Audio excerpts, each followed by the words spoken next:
Every day, Sir Topham Hatt came to the station to catch his train. "Hello," he always said to Thomas. "Don't let the silly freight cars tease you. Remember, you have an important job as a special helper in the train yard."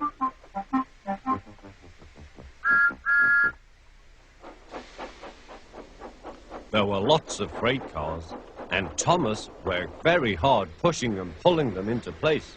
There was also a small coach and two strange things his driver called cranes. "That's the breakdown train," he told Thomas. The cranes are for lifting heavy things, like engines and coaches and freight cars. One day, Thomas was in the yard. Suddenly, he heard an engine whistling. "Help! Help!" A freight train came rushing through much too fast. The engine was James, and he was frightened. His brake blocks were on fire. They're pushing me," he panted. On, laughed the freight cars. Still whistling, "Help! Help!" Poor James disappeared. "I'd like to teach those freight cars a lesson," said Thomas the tank engine. Soon came the alarm.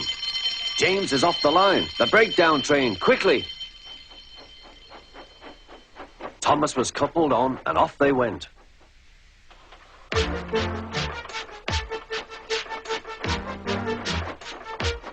Thomas worked his hardest. "Hurry, hurry, hurry," he puffed.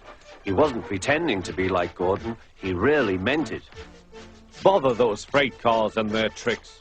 I hope poor James isn't hurt."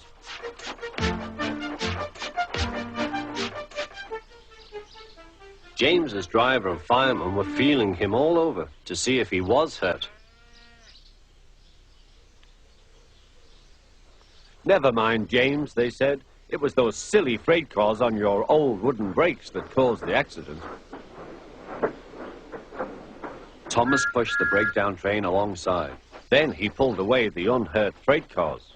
Oh dear, they groaned. Serves you right, puffed Thomas. He was hard at work, puffing backwards and forwards all afternoon. This'll teach you a lesson, he told the freight cars. And they answered, "Yes, it will, yes, it will."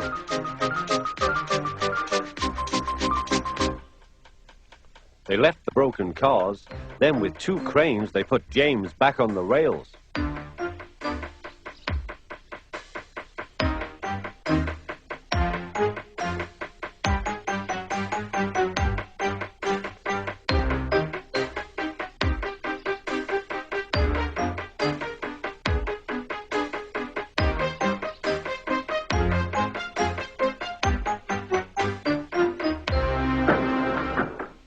He tried to move, but he couldn't, so Thomas helped him back to the shed.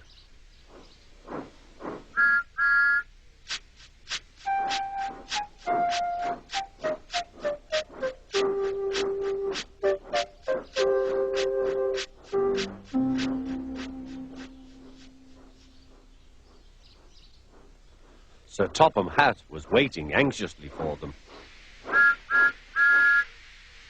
"Well, Thomas," he said, "I've heard all about it, and I'm very pleased with you. You're a really useful engine. James shall have some proper brakes and a new coat of paint, and you shall have a branch line all to yourself." "Oh, thank you, sir," said Thomas.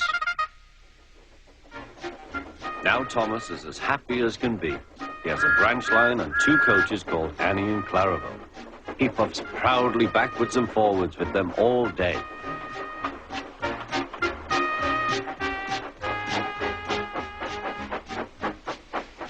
He is never lonely.